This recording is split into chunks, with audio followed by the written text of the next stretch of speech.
desta terça-feira é o auditor substituto de conselheiro do Tribunal de Contas do Estado do Espírito Santo, Marco Antônio da Silva. Por que o senhor quer ser conselheiro do Tribunal de Contas do Estado? O senhor tem 2 minutos. Obrigado, Larissa. Bom dia a todos que nos ouvem. Eu tenho vida pública de aproximadamente 25 anos, apesar de ter apenas 44 anos de idade. Atuei como auditor interno estadual desde os 24 anos de idade, na área exatamente de controle e fiscalização. Fui auditor fiscal da Receita Federal do Brasil durante 5 anos, tendo lançado cerca de 1 bilhão de recursos de crédito tributário. Atuo atualmente como conselheiro substituto, Eu sou auditor substituto de conselheiro. Atuei por mais ou menos 5 anos substituindo um conselheiro que estava afastado de suas funções. Tenho experiência e já atuo junto ao plenário. Sei o que é julgar as contas públicas, portanto eu estou totalmente na condição de ocupar o cargo e, se alçado for, esse será o ápice da carreira, porque o auditor substituto já atua no plenário e o conselheiro tem voto permanente. Essa é a razão pela qual a gente pretende estar atuando como conselheiro. O senhor ainda tem um pouquinho de resposta. Quer utilizar o tempo? Não, basicamente é isso. Eu acho que o momento que o Estado vive, que o Tribunal de Contas vive, é muito bom. O Tribunal de Contas tem passado por uma reformulação geral, tanto no que diz respeito ao aspecto regimental, como na sua lei orgânica, que é a Lei Complementar 621, Foram criados novos mecanismos exatamente para que o tripé da Lei de Responsabilidade Fiscal seja observado, que é o planejamento, controle, fiscalização e transparência. Obrigado. Obrigada pelas informações. E agora continuamos com os trabalhos das sabatinas conduzidos pelo deputado Ataíde Armani. Certinho? O retorno dos trabalhos, a sessão já foi prorrogada por mais 1 hora para a sabatina do terceiro candidato de hoje. Declaro aberta a Comissão de Finanças, Economia, Orçamento, Fiscalização e Controle de Tomada de Conta para a sabatina dos candidatos a conselheiro do Tribunal de Contas. Próximo candidato a ser ouvido, Dr. Marco Antônio da Silva, o qual eu peço para ocupar a tribuna dessa casa por o prazo de 10 minutos, após o toque da campainha, prorrogável por mais 10 minutos. Com a palavra.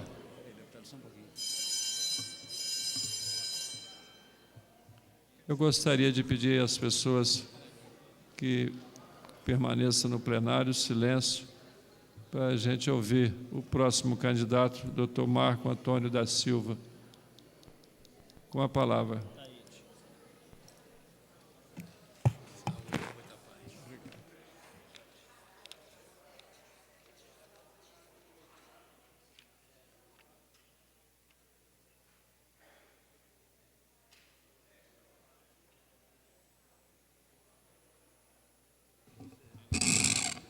Com a palavra, doutor Marco Antônio. Por 10 minutos, direito a mais 10 minutos.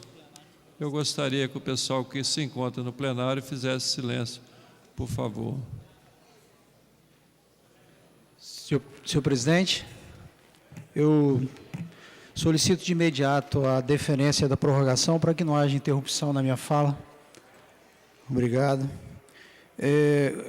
Eu quero agradecer primeiramente a Deus por estar aqui presente, a minha família, minha mãe, Dona Madalena, as pessoas que eu amo, que obviamente serão lembradas durante a minha fala. Bom, excelentíssimo senhor deputado Ataíde Armani, presidente dessa Comissão de Finanças, eu o saúdo pelo trabalho realizado à frente dessa Comissão de Finanças, como também o faço relativamente aos demais senhores deputados, Deputado Hércules, deputada Luzia Toledo, deputado Gilcinho Lopes, deputado Gildevan, deputado Zé Esmeraldo.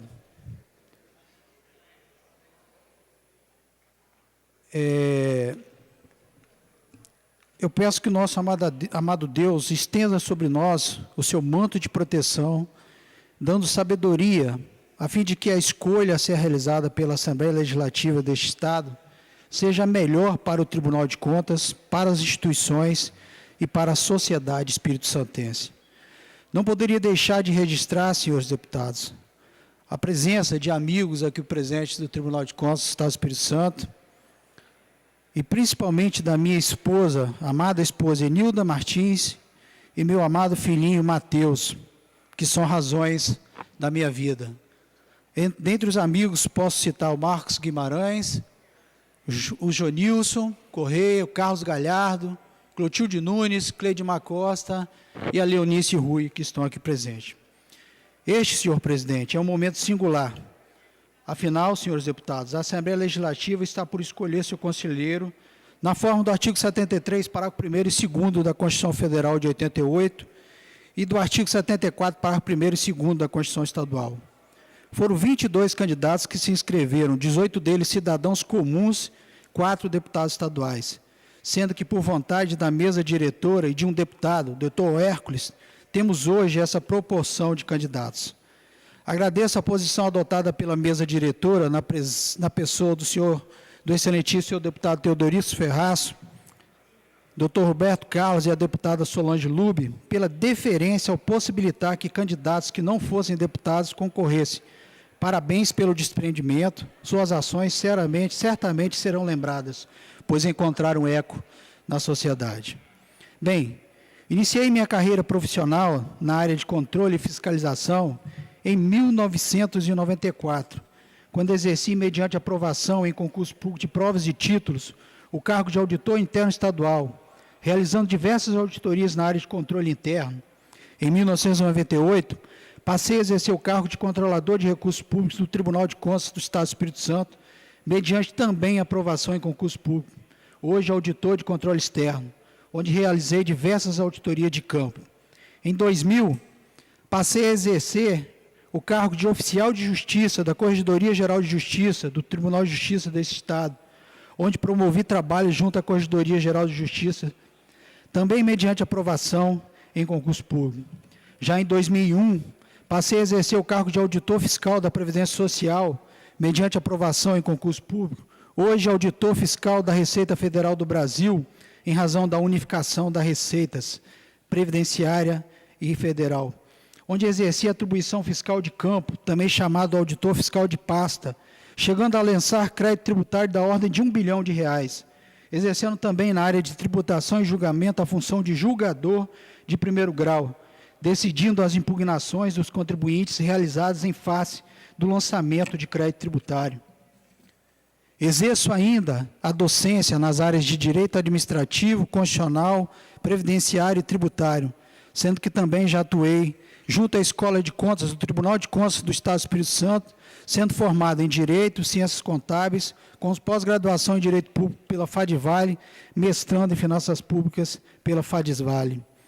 Atuo atualmente como auditor substituto conselheiro junto ao Pleno do Tribunal de Contas do Estado do Espírito Santo há mais de 8 anos. Exerci por 5 anos, quase que 5 anos contínuos, a função de conselheiro substituto, em razão do afastamento de um conselheiro efetivo daquela corte. Atuo de modo permanente, com assento no plenário, relatando processos de minha própria relatoria, que são os processos de pessoal, admissão, reforma e pensão, sendo convocado para as substituições eventuais em razão das ausências dos conselheiros titulares.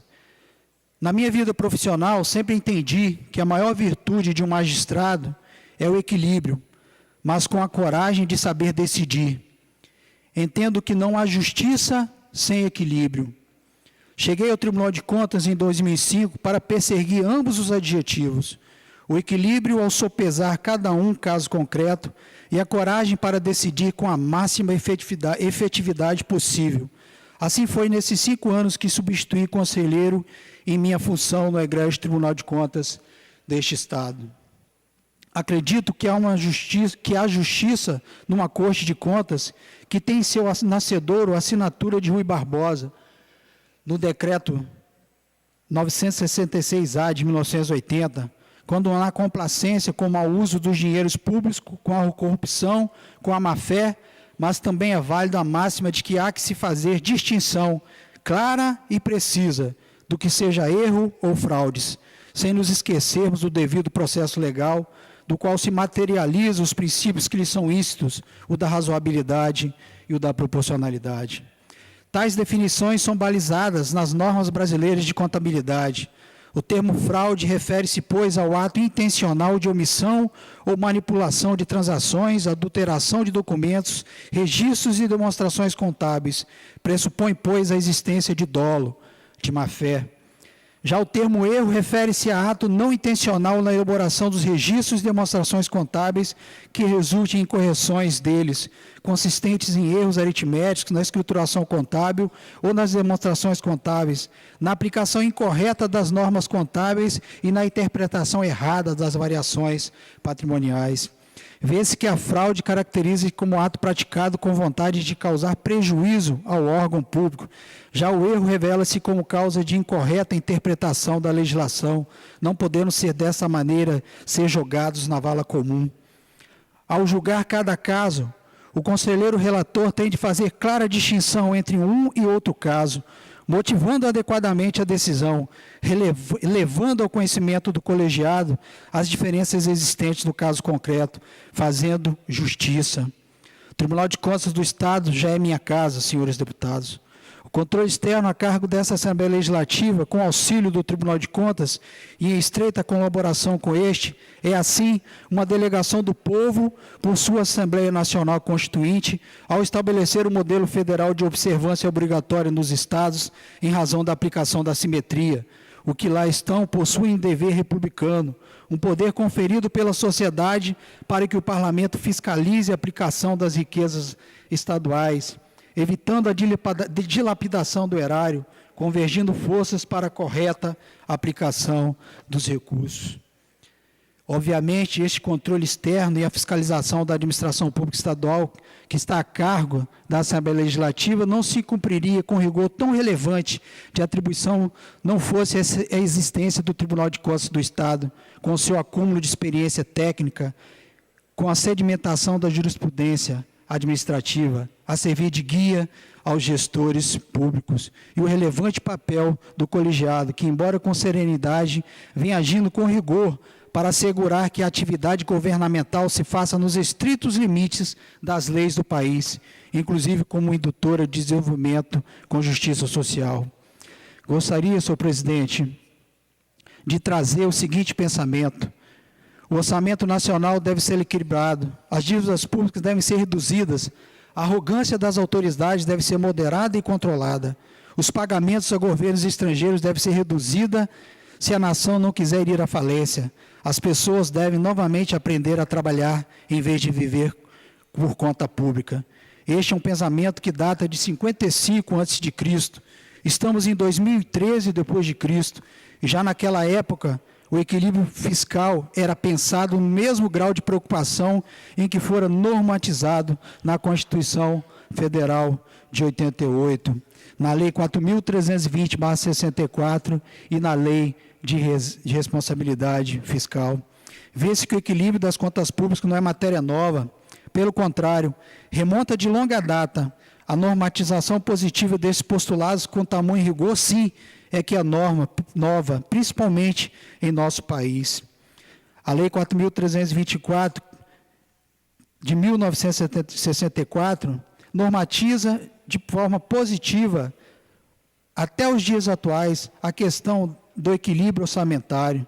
Os tempos passaram e a sociedade se viu em transformação. De um lado, a sociedade grita por suas necessidades básicas atendidas e a contento.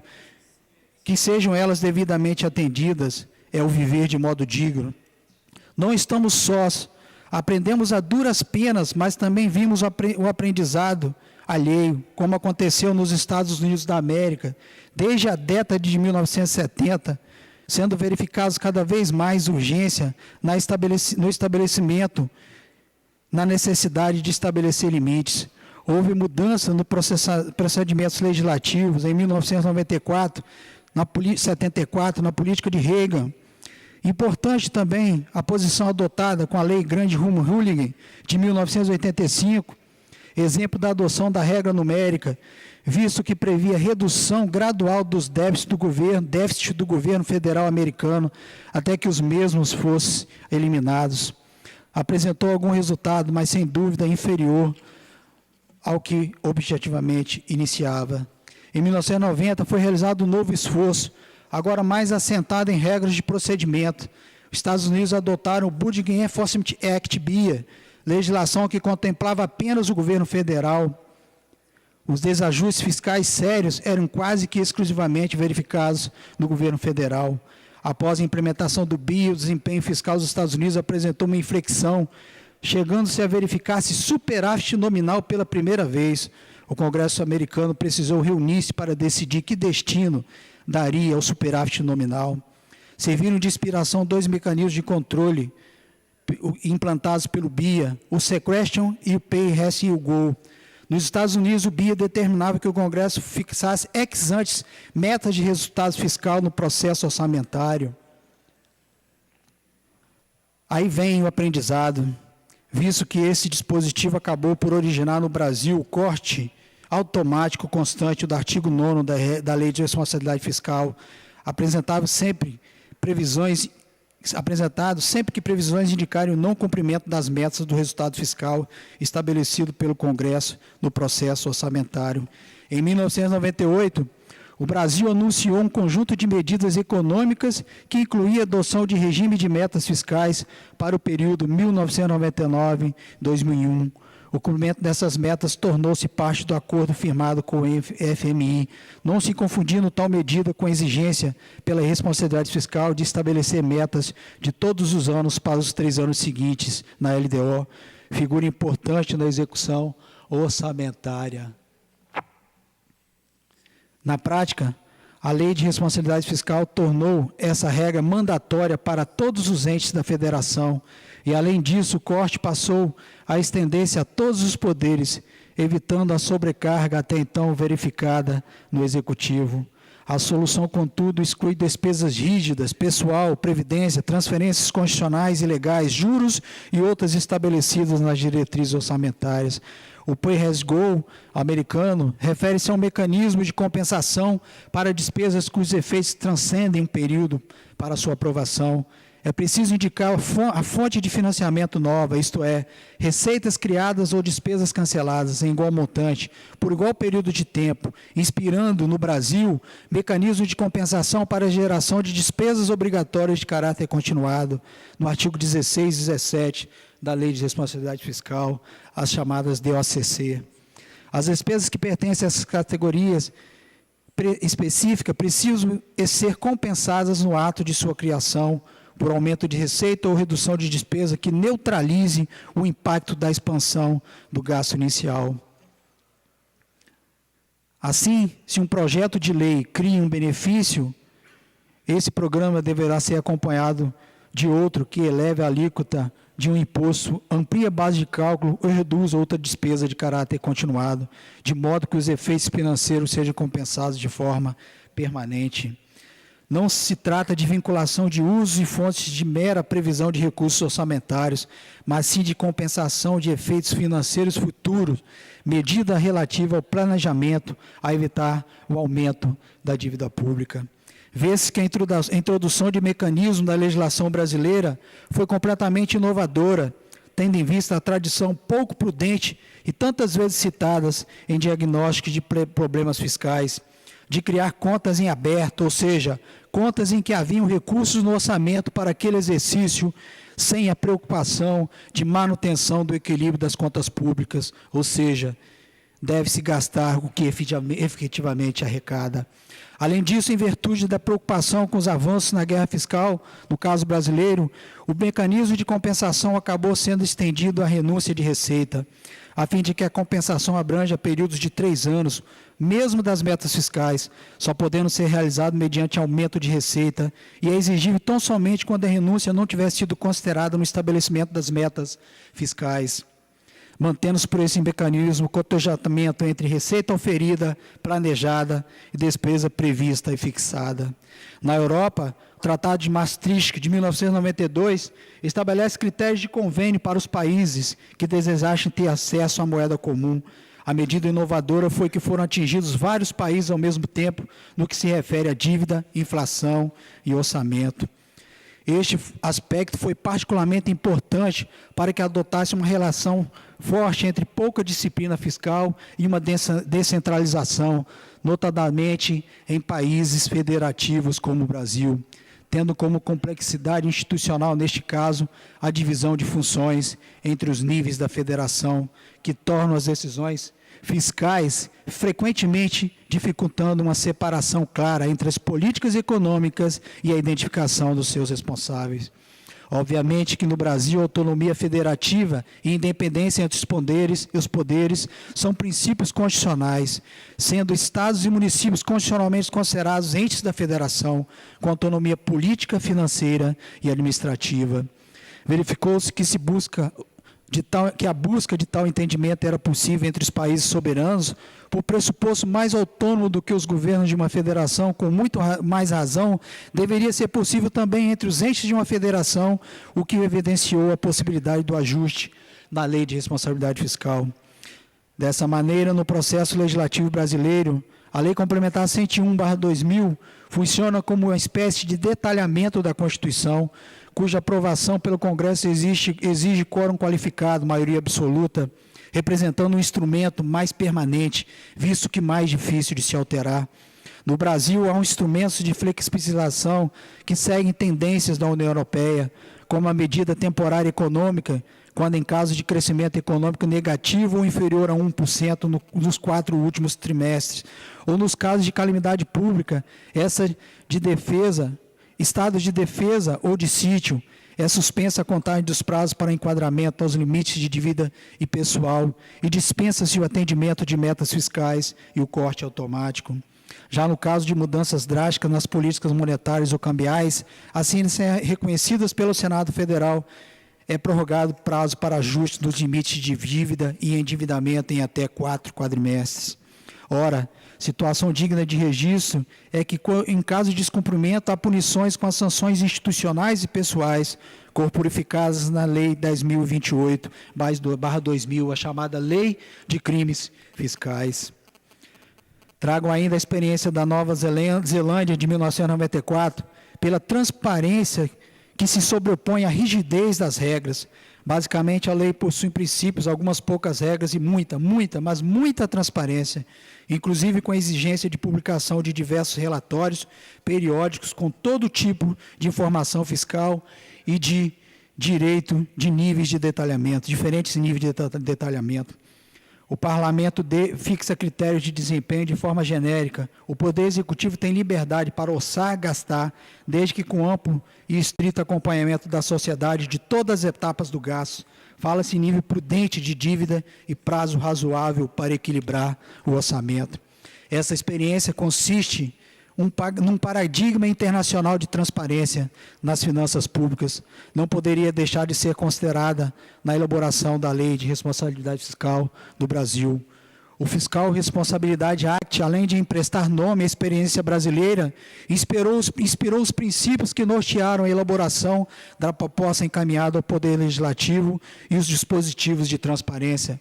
Estabelece a LRF que o governo deve buscar equilíbrio entre aspirações da sociedade e os recursos que essa coloca à disposição do governo. Aí, na verdade, esse princípio possui 2 afirmações que representam verdadeira revolução cultural. Continua.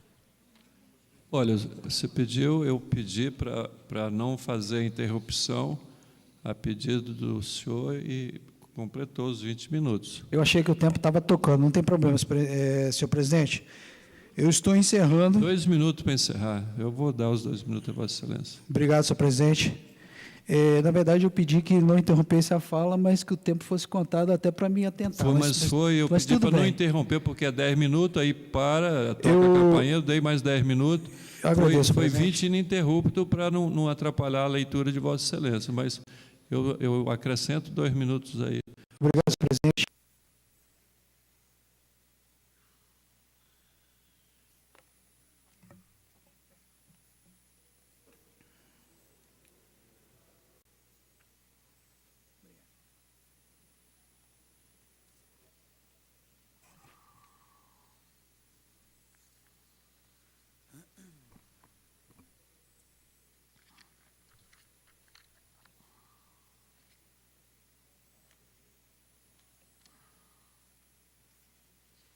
Quero fazer uma saudação a toda a mesa, deputado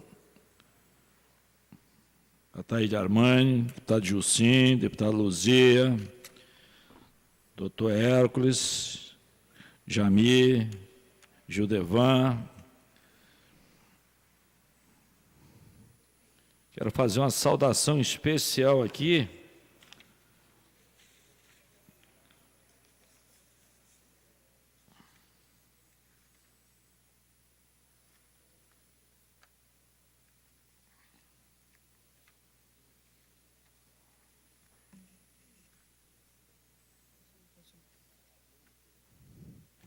ao Matheus Raoni. Matheus está ali, né, Matheus? Está firme aí, né, Matheus? Parabéns aí. Eu vi que seu pai é seu fã, rapaz. Durante o tempo que estava sentado ali, toda hora te abraçava e é verdade, interessante. Queria saudar a Nilda também, Martins e o Matheus Raoni. Quero saudar os amigos do Marco Antônio. Carlos é isso? Gualhardo. Marcos Guimarães, Carlos Gualhardo, Marcos Guimarães, Clotilde Nunes, Jonilson Nunes, Jonilson Correia, Cleidimar Costa, Leonice Costa, e não poderia deixar de citar o nome de Dona Madalena, que está aí também. Cadê Dona Madalena? Levanta a mão, Dona Madalena. Não está aí, não. Está aí, não? Você citou o nome da sua mãe, ela para estar aí. Quero saudar o Marco Antônio, é um preparado, não é à toa. Segura aí, presidente. Você não vai querer que eu brigue com Vossa Excelência, vai? Quero saudar aqui o Marco Antônio da Silva, auditor do Tribunal de Contas, concursado, e aquela corte realmente, ela, quando nós sabatinamos aqueles que vêm da corte, que vêm do Tribunal de Contas, a gente se sente muito à vontade, porque são pessoas capazes e competentes, com raríssimas exceções. Mas eu quero aqui fazer a primeira pergunta a você, Marco Antônio.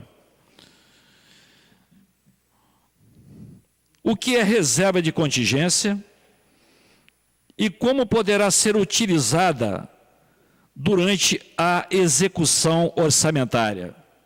Se necessário for, repito. Não é necessário, deputado. Obrigado. Primeiro, eu gostaria de agradecer pelas palavras a mim dirigidas, senhor deputado, e pela menção do nome da minha mãe, que é uma gratificação ímpar, principalmente minha esposa e meu filho. A reserva de contingência, senhor deputado, é uma dotação geral, né, uma das exceções a um dos princípios orçamentários, porque ela não é específica, ela é geral. Ela tem previsão, ela tem que estar prevista na LDO. Na LDO ela é prevista de maneira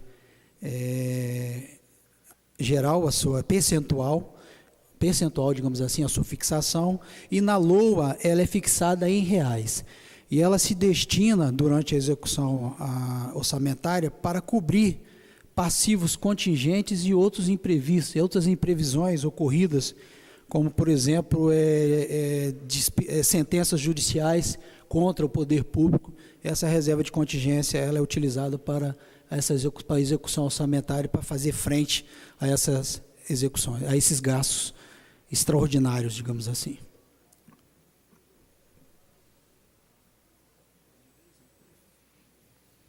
Doutor Marco Antônio, a próxima pergunta.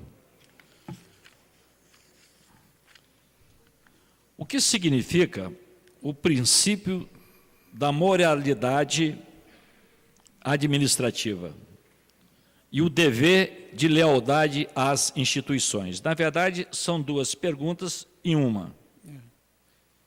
Entendi, senhor deputado. Obrigado pelo questionamento.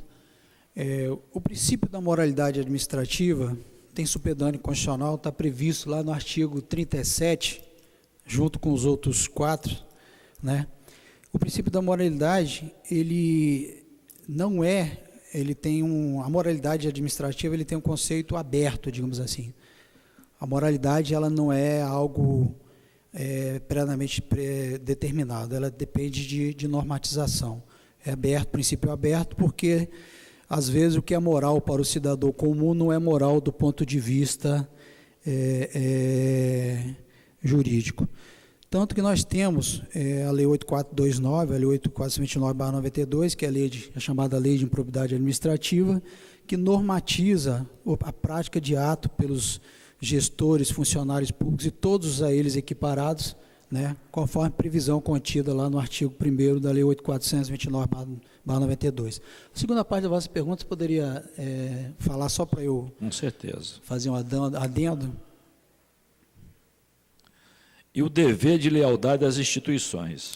O dever de lealdade às instituições, ele é íncito exatamente ao dever de probidade.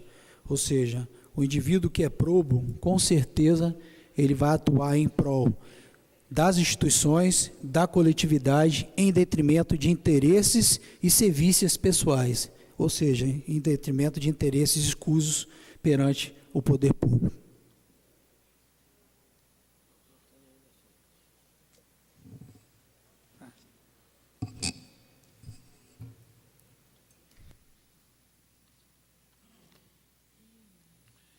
Em relação, doutor Marco Antônio, em relação à apreciação das contas do governador do Estado, caso essas não forem encaminhadas ou não forem cumpridos os requisitos legais e regulamentares relativos à sua formalização, a pergunta é o seguinte: qual medida o tribunal deverá tomar em obediência ao regimento interno?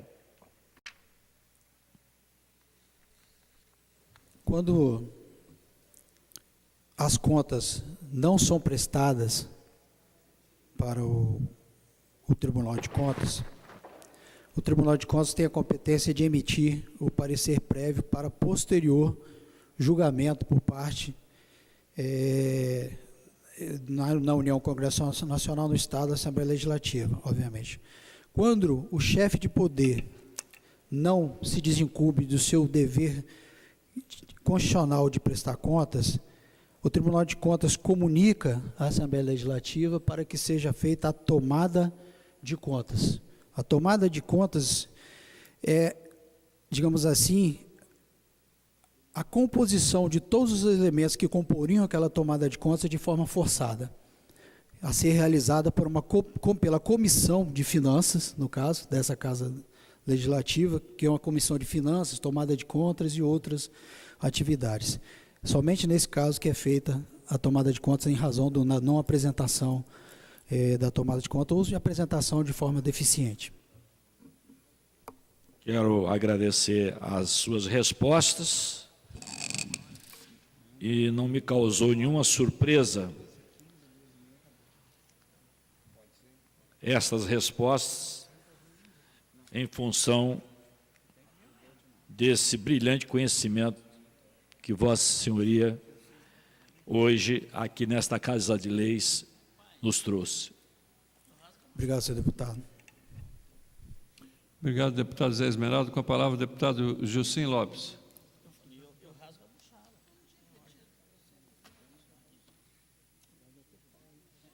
Não, ele não falou mais nada não, Luzia. Porque... Senhor presidente, vamos direto ao assunto.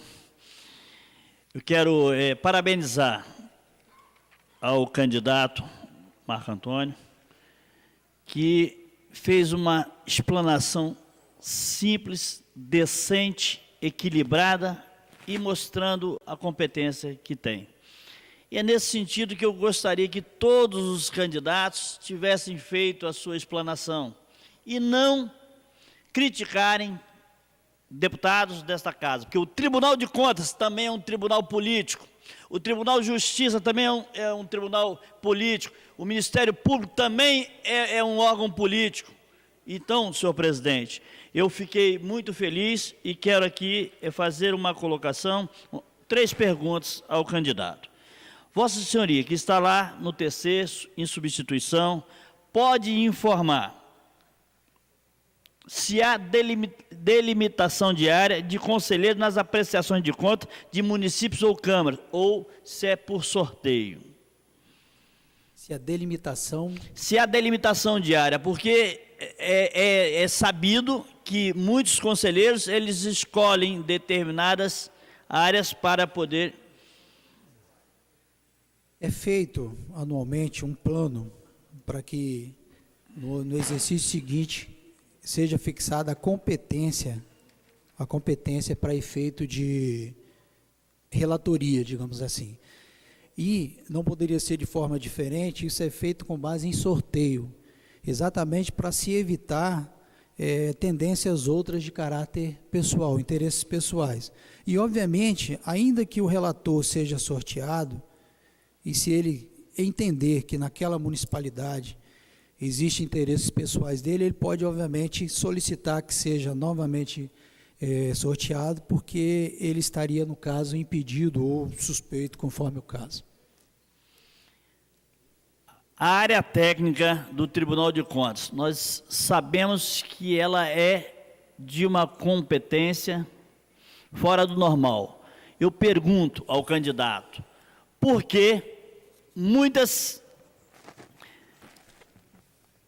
relatórios da área técnica que primam e que diagnosticam que as contas são irregulares e elas são votadas como regulares pelos membros do colegiado. Eu pergunto, isso é normal acontecer? Senhor deputado, senhores deputados, é perfeitamente normal pelo seguinte: todas as decisões do Tribunal de Contas, que tem o seu corpo funcional, conselheiros e auditores substitutos conselheiros, que votam, que decidem, os auditores apenas quando convocados ou em substituição, tem que ser motivadas, decisões motivadas na forma do artigo 93 da Constituição Federal. Em razão disso, dessa motivação, não há necessidade de que a motivação, que tem que ser adequada e suficiente, seja de acordo com a posição da área técnica ou de acordo com o parecer do Ministério Público. Obviamente que ela pode estar contrária à área técnica ou até mesmo numa posição mediana. Então, é perfeitamente normal em razão da livre convicção que é dada aos magistrados de contas por força de dispositivo constitucional e legal, no caso a Lei Complementar 621/2012. Vossa Senhoria, é favorável ao orçamento impositivo aprovado pelo Congresso Nacional? Eu diria, deputado, com devido respeito, que a minha função é julgar e aplicar as leis. Eu não poderia nem ser favorável ou contra. Eu diria apenas que eu acho que, de uma maneira geral, a participação da sociedade, da transparência na participação da elaboração dos orçamentos, que é a LDO, a PPA, a LDO, a LOA, isso sim foi um avanço, tanto na legislação quanto para as instituições. Mas a questão do orçamento impositivo, até porque eu sou obrigado, digamos assim, vedado por força do nosso Código de Ética de manifestar sobre o caso concreto. E a pergunta guarda uma certa pertinência com o caso concreto. Então, eu vou substituí-la. O que entende por superávit financeiro? O superávit financeiro é a diferença entre o ativo financeiro e o passivo financeiro constante de um balanço patrimonial de determinado órgão, levando em conta que existe também a possibilidade de serem agrupadas nesse cálculo do superávit financeiro digamos assim, os créditos adicionais abertos no último quadrimestre que forem reincorporados ou reintegrados ao saldo do orçamento seguinte, e levando-se em conta também que, se porventura houverem sido realizadas operações de crédito essas operações de crédito, pelo seu saldo, elas também têm que ser somadas a essa operação. O resultado dessa operação corresponde ao que se chama de superávit financeiro para fins de abertura de crédito.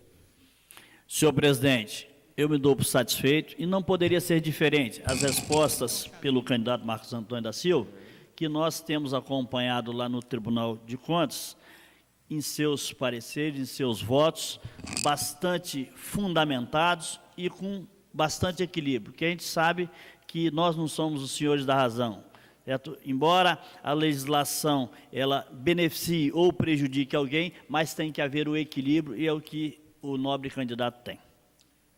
Obrigado, deputado Gilson Lopes. Com a palavra, a deputada Luzia Toledo. Gostaria de dar uma boa tarde, né, a todas e todos que estão aqui acompanhando esse trabalho da Comissão de Finanças da Assembleia Legislativa do nosso Estado. Quero cumprimentar, já cumprimentei a todos os deputados, e agora quero cumprimentar com muito prazer ao doutor Marco Antônio da Silva, meu amigo. Meu amigo, é um técnico respeitado no Tribunal de Contas pela sua eficiência, pela sua competência, pela sua isenção, de modo que eu fico muito feliz de vê-lo aqui e tenho certeza que, se a Assembleia o escolhesse, com certeza seria uma excelente escolha para o Tribunal de Contas do nosso Estado. Quero cumprimentar a Enilda Martins de Araújo, dizer que a sua presença é muito importante para esse momento, para o doutor Marco Antônio, assim como todos os outros parentes e amigos que estão aqui. Mas quero comentar de uma forma especial o Matheus Raoni Araújo. Quero dizer a você, Matheus, que filho é filho, né? Olhar para um filho assim dá uma energia muito positiva, né? E confiança, dá confiança. E isso é muito, muito bom. Eu vou fazer a mesma pergunta que eu fiz. Eu vou fazer só 2 perguntas, portanto, estou dentro do tempo.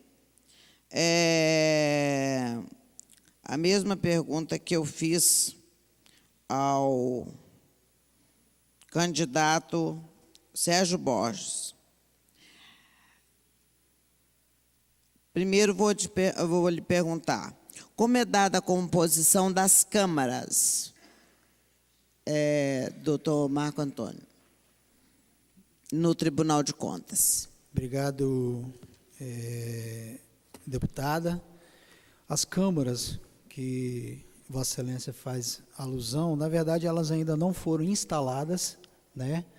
Mas a previsão de instalação é que sejam instaladas 2 câmaras.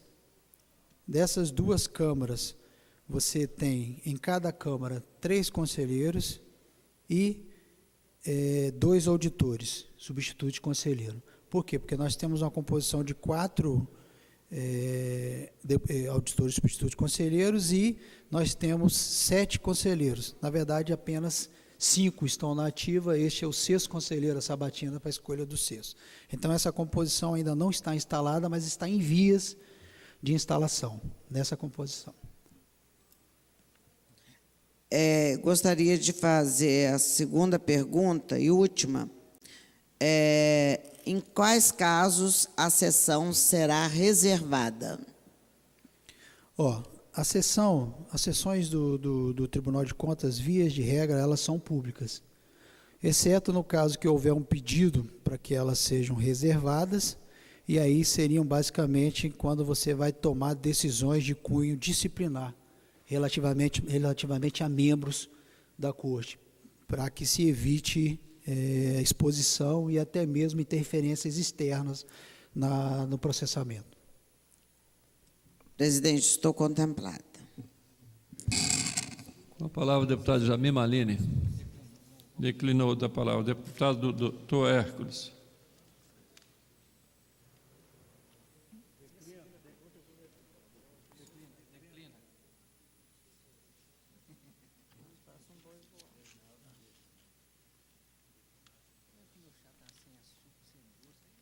Aqui também. Presidente Ataíde e nosso candidato Marco Antônio,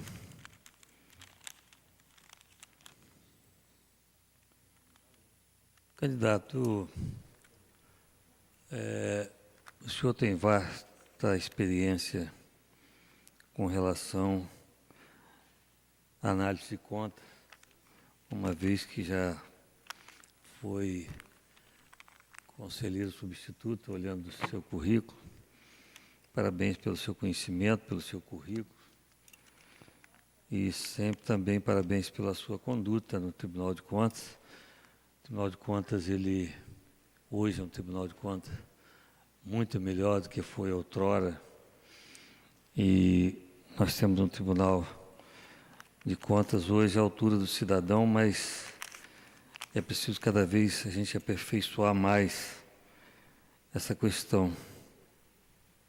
O senhor acredita que o Tribunal de Contas deve buscar a sociedade civil para tornar aquela Corte de Contas bastante próxima do cidadão? Principalmente o cidadão que é ordenador de despesa, e quando chega o Tribunal de Contas numa Câmara ou numa Prefeitura, todo mundo fica tremendo com medo. Eu acho que o ordenador de despesa não deveria ter medo do tribunal, deveria sempre chamar o cidadão para acompanhar, me orientar. O que o senhor acha, então? O que o tribunal poderá fazer, caso o senhor seja conselheiro, para melhorar essas condições dessa aproximação? Senhor deputado, a bem da verdade, o Tribunal de Contas do nosso Estado ele já tem avançado muito nesse sentido. São realizados treinamentos em polos do Estado do Espírito Santo, exatamente para que o papel de orientação, papel ex-pedagógico do Tribunal de Contas, seja levado a efeito e o gestor perca, exatamente o que Vossa Excelência colocou, aquele medo do Tribunal de Contas. O Tribunal de Contas não quer que os seus jurisdicionados tenham medo dele. O Tribunal de Contas quer uma correta aplicação de recursos, com a transparência, com a aplicação das leis, dos princípios, ao conteúdo material dos princípios. E é em razão disso que essa aproximação já tem sido realizada, tanto que foi normatizado a questão das representações e denúncia no núcleo de cautelares no Tribunal de Contas. Exatamente porque o Tribunal de Contas valoriza a participação da sociedade, valorizando inclusive a questão das denúncias por parte do cidadão comum, dos sindicatos, das associações, enfim, da sociedade civil organizada, tal qual previsto lá no artigo 70, 72 da Constituição Federal. Bem, a próxima pergunta já foi praticamente respondida, porque eu ia falar exatamente na comparação, na minha profissão de médico, da vacina como prevenção. Não só, no nosso caso, tratar o paciente, ou, no tribunal, seria eutanásia, condenar o ordenador de despesa. Então, na verdade, o acompanhamento, a orientação, ela poderá evitar, porque não interessa para ninguém, nem para o ordenador de despesa, nem para o tribunal, nem para as cadeias também prender os ordenadores de despesa, mas sim evitar com que isso possa acontecer. Eu queria, então, agora, na segunda pergunta, perguntar ao senhor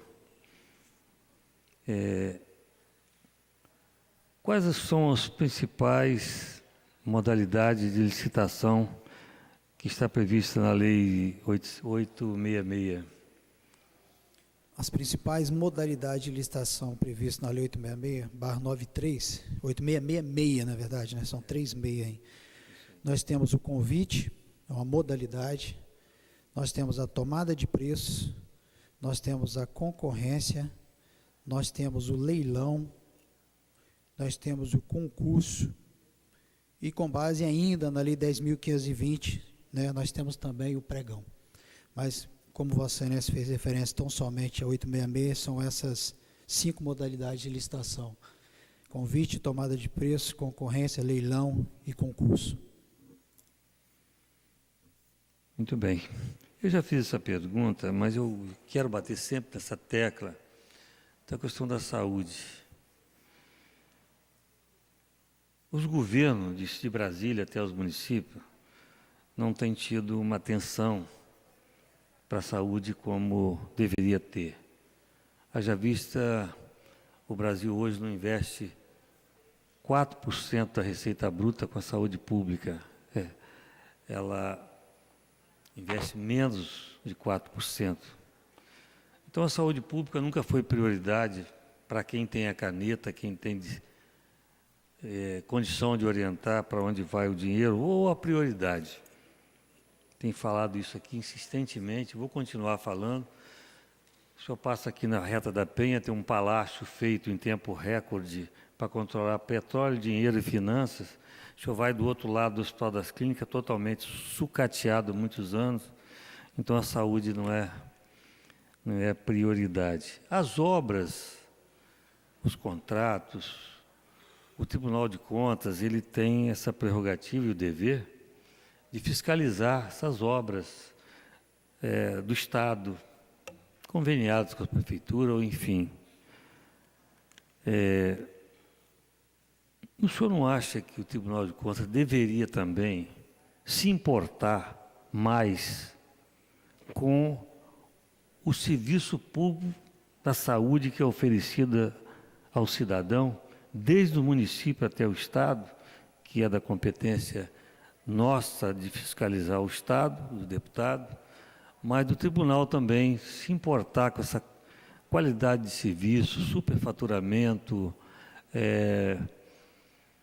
as insalubridades que nós vemos hoje nos hospitais, que realmente está matando o cidadão brasileiro. O senhor concorda que o Tribunal deveria ter uma atuação mais eficaz nesse sentido? Deputado, o que acontece é que todas as auditorias, as inspeções, elas passam por um plano de auditoria, no caso das auditorias, e até mesmo as inspeções, ou decorrente de necessidades outras, denúncias, representações. O Tribunal de Contas ele tem uma gama de atividade muito ampla. E não é possível você focar tão somente em uma área. Particularmente, me parece que o tratamento à saúde tem sido dado, sim, no que diz respeito às auditorias, às inspeções, às verificações, seja aquelas de ofício, de competência por parte do tribunal, sejam aquelas provocadas. Obviamente, nada impede que se faça um trabalho mais acentuado. E a Assembleia Legislativa, as câmaras onde os problemas têm ocorrido, obviamente tem competência constitucional e legal para fazer também esse tipo de provocação. Mas eu acho que tem sido de maneira planejada, atendido esse trabalho, e se porventura não tiver a contento, acredito que pode ser acentuado sim, depende de um planejamento que está íncito mais à decisão de plenário, e não a decisão individualizada de um conselheiro ou de um auditor, mas do plenário. Ok, obrigado.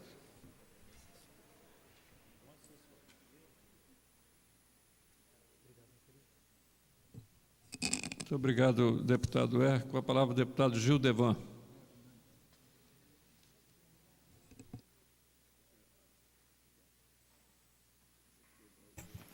Senhor presidente, senhores e senhoras deputadas e deputados, Doutor Marco Antônio, meus parabéns. Sua exposição aqui foi brilhante, não nos surpreende, mas evidencia a sua capacidade, a sua qualificação. Vossa Excelência, que é auditor concursado do Tribunal de Contas, não é por acaso, né? Com todas as suas qualidades, conhecimento jurídico, conhecimento técnico contábil, uma pessoa que honra aquela casa e, além de auditor, tem sido eventualmente conselheiro substituto.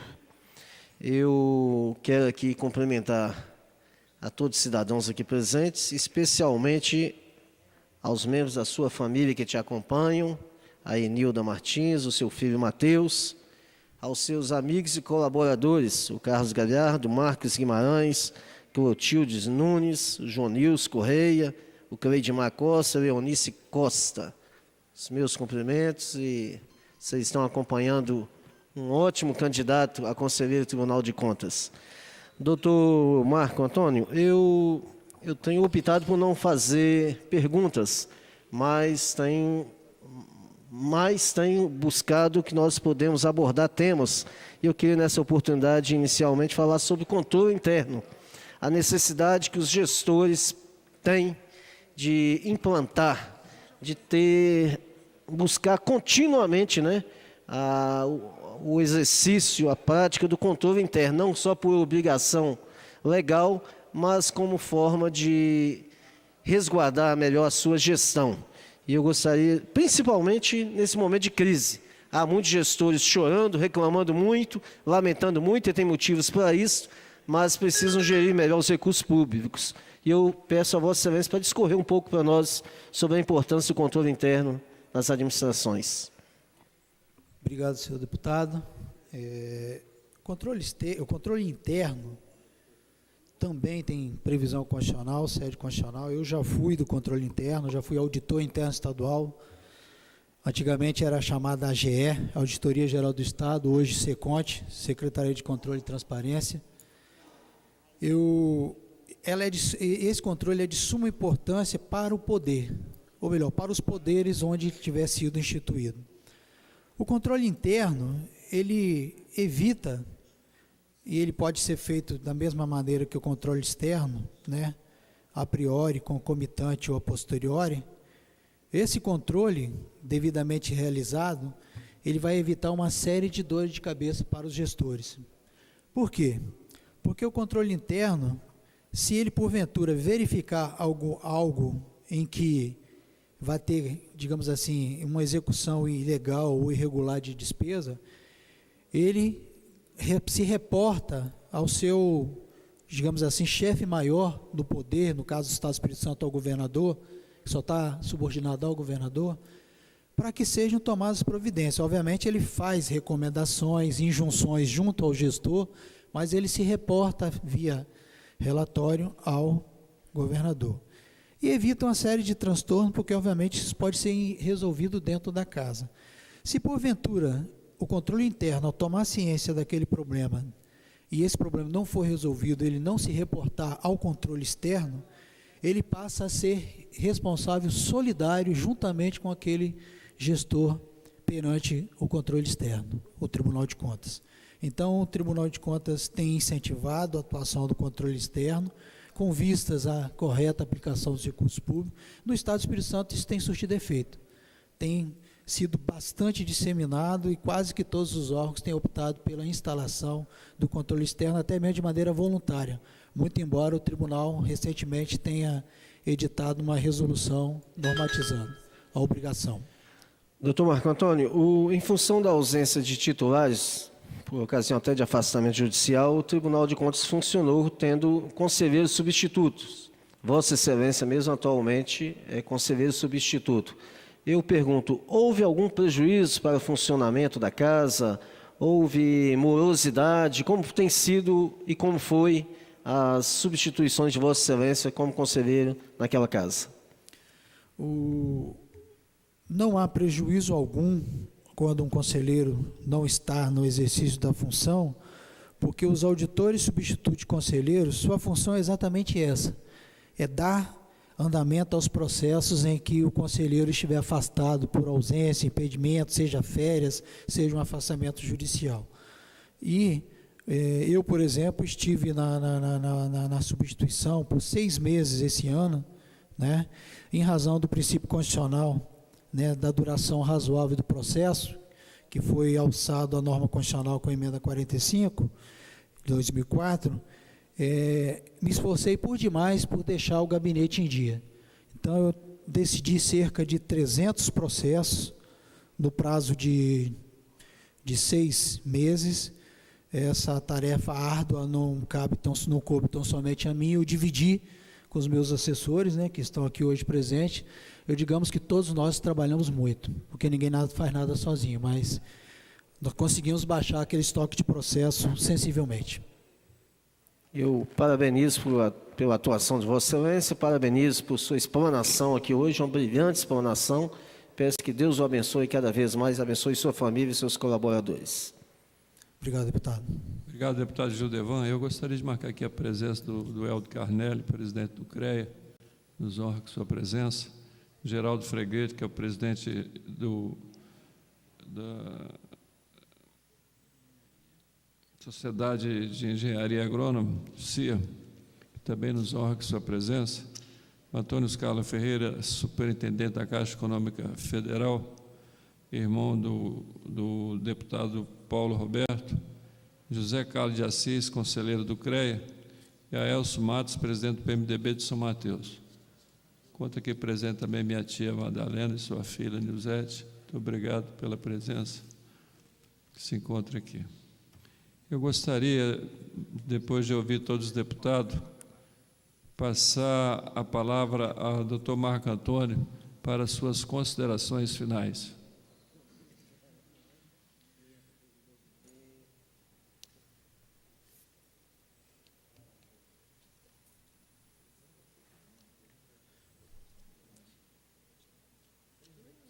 Posso falar?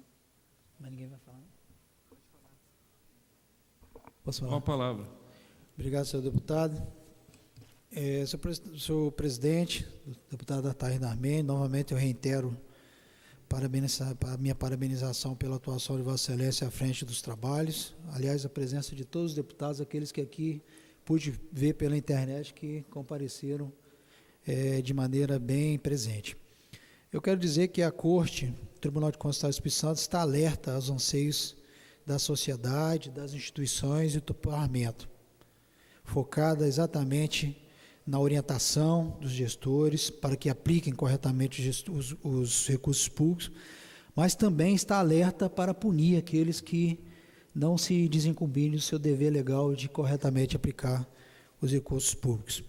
Eu finalizo minha fala, senhor presidente, agradecendo aos conselheiros da nossa corte, o conselheiro Sérgio Abudib Vieira Pinto, o conselheiro José Antônio Almeida Pimentel, os conselheiros Rodrigo Chamon, o conselheiro Domingos Augusto Taufani, o conselheiro Sebastião Calazans de Macedo, assim como os auditores substitutos conselheiro, doutora Márcia Jacu, João Luiz Cotolovati, e aos procuradores Luiz Henrique Anastácio da Silva, Heron Carlos Gomes de Oliveira e Luciano Vieira.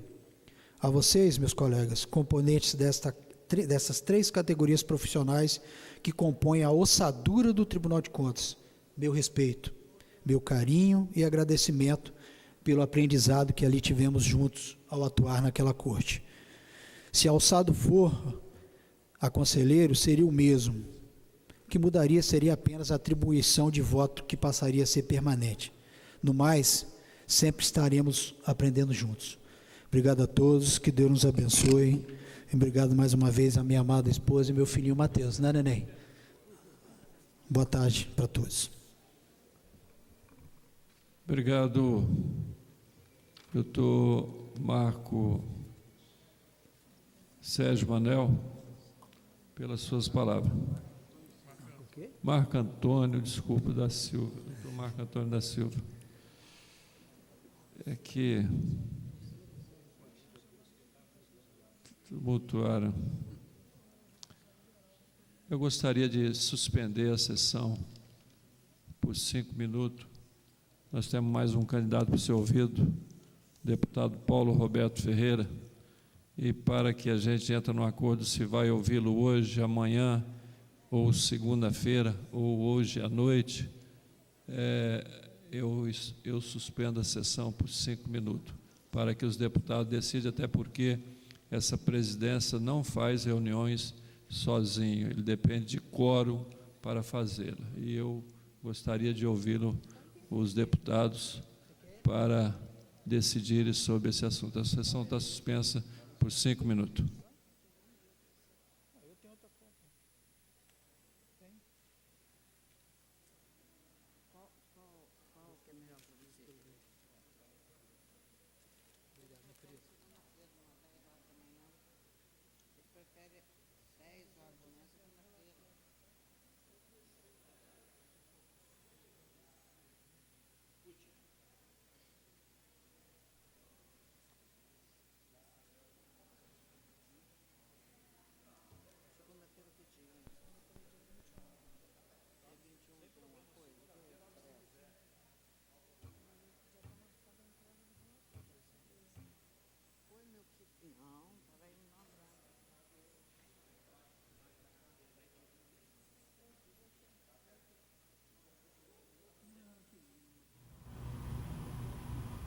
O presidente Ataíde Armani acaba de suspender a sessão.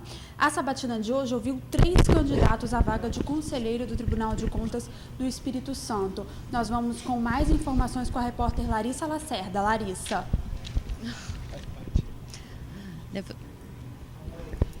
O deputado Jamir Malini participa dos trabalhos que acontecem agora das sabatinas, aos candidatos ao cargo de conselheiro do Tribunal de Contas do Estado do Espírito Santo. Deputado, como o senhor avalia as sabatinas até agora?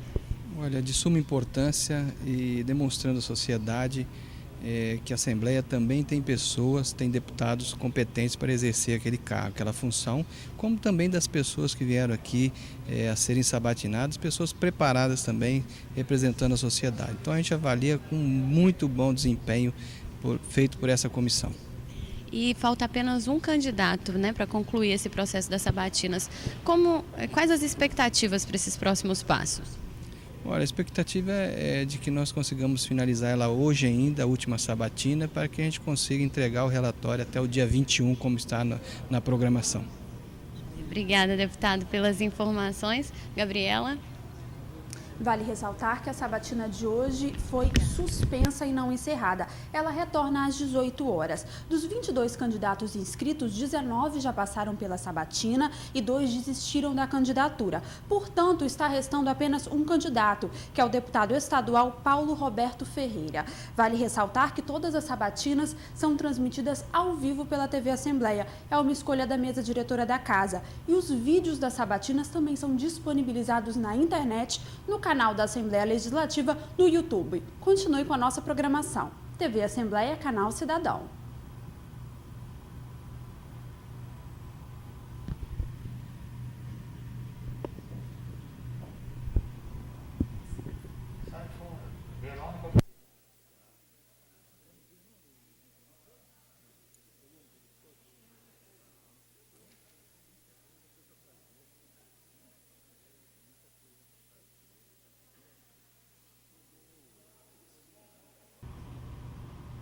Nós voltamos à transmissão. Em uma decisão de última hora, a Comissão de Finanças decidiu retomar os trabalhos. Vamos direto ao plenário, Dirceu Cardoso.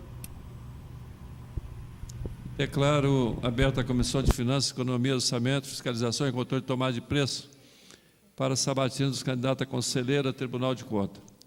Devido ao horário ter sido exaurido, depois de 3 horas de reuniões, mais uma de prorrogação, e não tendo como ouvir e sabatinar o candidato Paulo Roberto Ferreira, foi acordado entre os deputados e também o candidato a inquiri-lo na segunda-feira, dia 21, às 10 horas, nesse plenário. Foi uma decisão tomada por essa presidência, junto com os deputados e junto com o candidato Paulo Roberto Ferreira. Assim sendo, declaro encerrado pela ordem do deputado Gilcim Lopes. Senhor presidente, eu conversei com o deputado Zé Esmeralda, o deputado Jamir Malini, que somos membros da Comissão de Segurança, para que a sessão seja realizada de sabatina do deputado Paulo Roberto. Nós vamos suspender a sessão da Comissão de Segurança que é realizada nesse plenário na segunda-feira. Eu agradeço a compreensão do deputado Gilson Lopes. Tenho certeza que não tomaria outra atitude devido à importância que tem a sabatina dos candidatos a conselheiro nesse Poder Legislativo. Obrigado, deputado Gilson Lopes. Nada mais havendo a tratar, declaro, invocando a proteção de Deus, declaro encerrado os trabalhos da comissão e convido os senhores membros para a próxima extraordinária, dia 21, às 10 horas, no plenário dessa Casa de Lei. Certo, obrigado, uma boa tarde a todos. Obrigado. Nós acompanhamos agora o pronunciamento do presidente da Comissão de Finanças, o deputado Ataíde Armani, que está presidindo o processo de sabatinas. A sabatina do último candidato, que é o deputado estadual Paulo Roberto Ferreira, será na próxima segunda-feira, às 10 horas da manhã, com a transmissão ao vivo da TV Assembleia. Mais informações você pode acompanhar no site oficial da Casa. Continue com a nossa programação. TV Assembleia, Canal Cidadão.